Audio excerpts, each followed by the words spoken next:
Alexander ಲುಕಾಶೆಂಕೊ ಅವರು 7ನೇ ಬಾರಿಗೆ ಯಾವ ದೇಶದ ಅಧ್ಯಕ್ಷರಾಗಿದ್ದಾರೆ? ಇದಕ್ಕೆ ಸರಿಯಾದ ಉತ್ತರ ಬೆಲಾರಸ್. ಅಲೆಕ್ಸಾಂಡರ್ ಲುಕಾಶೆಂಕೊ ಅವರು ಬೆಲಾರಸ್ ಅಧ್ಯಕ್ಷರಾಗಿ ತಮ್ಮ 7ನೇ ಅವಧಿಯನ್ನು ಪಡೆದುಕೊಂಡಿದ್ದಾರೆ. ಬೆಲಾರಸ್ ದೇಶದ ರಾಜಧಾನಿ Minsk. Currency Belarusian ruble. Industrial development bank of India IDB ಬ್ಯಾಂಕ್ನ ಎಂಡಿ ಮತ್ತು ಸಿಇಒ ಆಗಿ ಯಾರು ನೇಮಕಗೊಂಡಿದ್ದಾರೆ? ಇದಕ್ಕೆ ಸರಿಯಾದ ಉತ್ತರ ರಾಕೇಶ್ ಶರ್ಮಾ. ಐಡಿಬಿ ಬ್ಯಾಂಕ್ನ ನಿರ್ದೇಶಕರ ಮಂಡಳಿಯು ರಾಕೇಶ್ ಶರ್ಮಾ ಅವರನ್ನು 3 ವರ್ಷಗಳ ಅವಧಿಗೆ ವ್ಯವಸ್ಥಾಪಕ ನಿರ್ದೇಶಕ ಮತ್ತು ಮುಖ್ಯ ಕಾರ್ಯನಿರ್ವಾಹಕ ಅಧಿಕಾರಿಯಾಗಿ ಮರು ನೇಮಕವನ್ನು ಅನುಮೋದಿಸಿದೆ.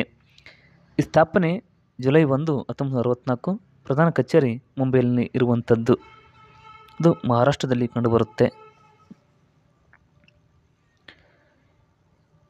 ಜನವರಿ 26, 2025ರಲ್ಲಿ ಭಾರತದ ಯುವ ಪರ್ವತಾರೋಹಿ ಶಿವಾಂಗಿ ಪಾಠಕ್ ಯಾವ ದೇಶದ ಅತ್ಯುನ್ನತ ಶಿಖರವಾದ ಮೌಂಟ್ ಕೊಸಿಯುಸ್ಕೋ ಮೇಲೆ ತ್ರಿವರ್ಣ ಧ್ವಜವನ್ನು ಹಾರಿಸಿದರು?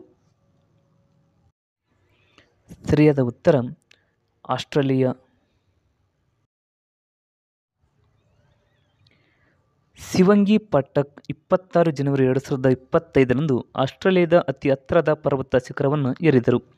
ಭಾರತದ ತ್ರಿವರ್ಣ ಧ್ವಜವನ್ನು ಕೊಸಿಯುಸ್ಕೋ ಪರ್ವತದ ಮೇಲೆ ಹಾರಿಸಲಾಗಿದೆ. ಎಲ್ಲ ಖಂಡಗಳಲ್ಲಿ ಅತ್ಯುನ್ನತ ಪರ್ವತ ಶಿಖರ. ಏಷ್ಯಾದ ಅತಿ ಎತ್ತರದ ಶಿಖರ ಮೌಂಟ್ ಎವರೆಸ್ಟ್.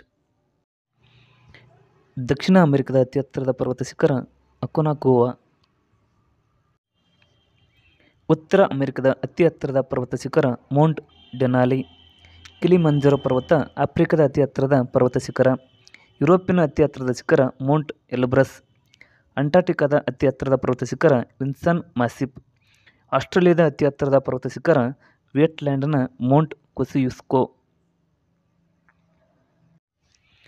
ರಾಜಸ್ಥಾನದ ಭಾರತ ಮತ್ತು ಪಾಕಿಸ್ತಾನ ಗಡಿಯಲ್ಲಿ ಆಪರೇಷನ್ ಸರ್ದ್ ಹವಾ ಅನ್ನು ಯಾವ ಸಂಸ್ಥೆ ಆರಂಭಿಸಿದೆ? ಇದಕ್ಕೆ ಸರಿಯಾದ ಉತ್ತರ ಗಡಿ ಭದ್ರತಾ ಪಡೆ BSF. ಭಾರತ ಪಾಕಿಸ್ತಾನ ಗಡಿಯಲ್ಲಿರುವ ಜೈಸಲ್ಮೇರ್ನಲ್ಲಿರುವ ಗಡಿ ಭದ್ರತಾ ಪಡೆ BSF ಯಾವುದೇ ಸಂಭಾವ್ಯ ಒಳನುಸುವಿಕೆಯನ್ನು ಪ್ರಯತ್ನಗಳನ್ನು ತಡೆಯಲು ಆಪರೇಷನ್ ಸರ್ದ್ ಹವಾ ಎಂಬ ವಿಶೇಷ ಕಾರ್ಯಾಚರಣೆಯನ್ನು ಪ್ರಾರಂಭಿಸಿದೆ. ಈ ಕಾರ್ಯಾಚರಣೆಯನ್ನು 22ರಿಂದ 29 ಜನವರಿ 2025ರವರೆಗೆ ಆಯೋಜಿಸಲಾಗಿದೆ. ಅತಿ ಪ್ರಮುಖವಾಗಿರುವಂಥ ಪ್ರಶ್ನೆಯಾಗಿದೆ.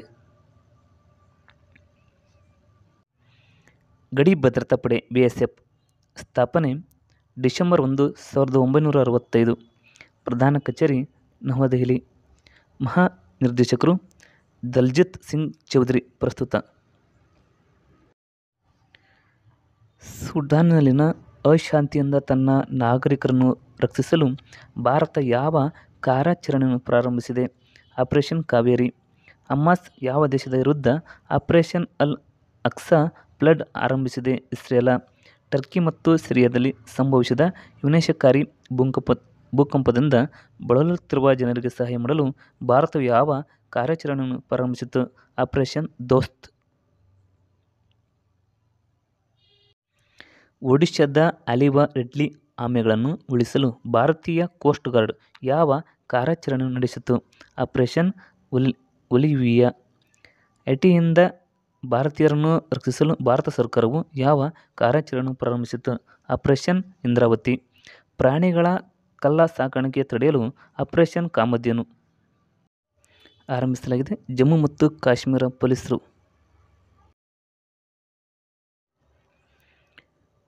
2025ರ ಜನವರಿಯಲ್ಲಿ ಯಾವ ಸಂಸ್ಥೆಯು ತಂತ್ರಜ್ಞಾನ ಸಂವಾದದ ಮೊದಲ ಆವೃತ್ತಿಯನ್ನು ಉದ್ಘಾಟಿಸಿದೆ?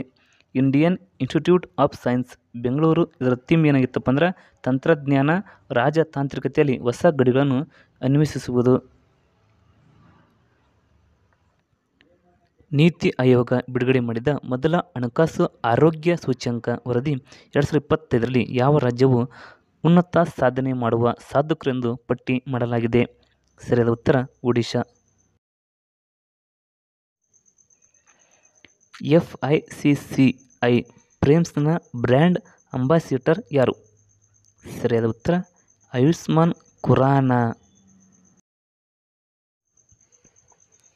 ICC ಪುರುಷರ T20 ವರ್ಷದ ಕ್ರಿಕೆಟಿಗ 2024ರ ಪ್ರಶಸ್ತಿಯನ್ನು ಯಾರು ಗೆದ್ದಿದ್ದಾರೆ? ಹರ್ಷದೀಪ್ ಸಿಂಗ್. ಗುಜರಾತ್ನ ಜಾಮ್ನಗರದಲ್ಲಿ ಯಾವ ಉದ್ಯಮವು ವಿಶ್ವದ ಅತಿದೊಡ್ಡ ಡೇಟಾ ಕೇಂದ್ರವನ್ನು ನಿರ್ಮಿಸಲಿದೆ? ರಿಲಯನ್ಸ್ ಕಂಪನಿ. ಯಾವ ರಾಜ್ಯವು ವಿಪತ್ತು ಅಪಾಯದ ಎಚ್ಚರಿಕೆಯ ವ್ಯವಸ್ಥೆಯನ್ನು ಕವಚಂ ಅನ್ನು ಅನಾವರಣಗೊಳಿಸಿದೆ? ಸರಿಯಾದ ಉತ್ತರ ಕೇರಳ. ಮೈಕಲ್ ಮಾರ್ಟಿನ್ ಎರಡನೇ ಬಾರಿಗೆ ಯಾವ ದೇಶದ ಪ್ರಧಾನಿಯಾಗಿದ್ದಾರೆ? ಸರಿಯಾದ ಉತ್ತರ ಐರ್ಲೆಂಡ್. 2025ರಲ್ಲಿ ಎಷ್ಟು ಜನರಿಗೆ ಪದ್ಮ ವಿಭೂಷಣ ಗೌರವವನ್ನು ನೀಡಲಾಗಿದೆ? ಸರಿಯಾದ ಉತ್ತರ 7. ಗಣರಾಜ್ಯೋತ್ಸವದ ಯಾವ ವಾರ್ಷಿಕೋತ್ಸವವನ್ನು 26 ಜನವರಿ 2025ರಂದು ಆಚರಿಸಲಾಗುತ್ತದೆ? ಸರಿಯಾದ ಉತ್ತರ 76ನೇ ಗಣರಾಜ್ಯೋತ್ಸವ. ಥೀಮ್ ಏನಾಗಿತ್ತು? ಸುವರ್ಣ ಭಾರತ ಪರಂಪರೆ ಮತ್ತು ಅಭಿವೃದ್ಧಿ ಈ ವರ್ಷದ ಥೀಮ್ ಆಗಿದೆ. ಆಸ್ಟ್ರೇಲಿಯನ್ ಓಪನ್ 2025ರ ಮಹಿಳಾ ಸಿಂಗಲ್ಸ್ ಪ್ರಶಸ್ತಿಯನ್ನು ಯಾರು ಗೆದ್ದಿದ್ದಾರೆ? ಸರಿಯಾದ ಉತ್ತರ ಮ್ಯಾಡಿಸನ್ ಕೀಸ್. US ರನ್ನರ್-ಅಪ್ ಯಾರಪ್ಪ ಅಂದ್ರೆ ಅರಿನಾ ಸಬಲೆಂಕಾ, ಬೆಲಾರಸ್ ದೇಶದವರು. ಗ್ಲೋಬಲ್ ಡೇ ಆಫ್ ಫ್ಯಾಮಿಲೀಸ್ ಜನವರಿ 1ರಂದು DRDO ತನ್ನ 67ನೇ ಸಂಸ್ಥಾಪನಾ ದಿನವನ್ನು ಆಚರಿಸಿತು. ಜನವರಿ 1, 2025ರಲ್ಲಿ ಅದು ಸ್ಥಾಪನೆಯಾಗಿದ್ದು 1958ರಂದು. ಸಾವಿತ್ರಿಬಾಯಿ ಫುಲೆ ಜಯಂತಿ ಜನವರಿ 3ರಂದು. ಸಾವಿತ್ರಿಬಾಯಿ ಫುಲೆ ಜನವರಿ 3ರಂದು 1831ರಂದು ಮಹಾರಾಷ್ಟ್ರದ ನೈಗಾಂವ್ ಗ್ರಾಮದಲ್ಲಿ ಜನಿಸಿದರು. ಅವರು ಭಾರತದ ಮೊದಲ ಮಹಿಳಾ ಶಿಕ್ಷಕಿಯಾದವರು. ಇವರ ಗಂಡ ಜ್ಯೋತಿಬಾ ಫುಲೆ ಅತಿ ಪ್ರಮುಖವಾಗಿರುವಂಥ ವ್ಯಕ್ತಿಯಾಗಿದ್ದಾರೆ.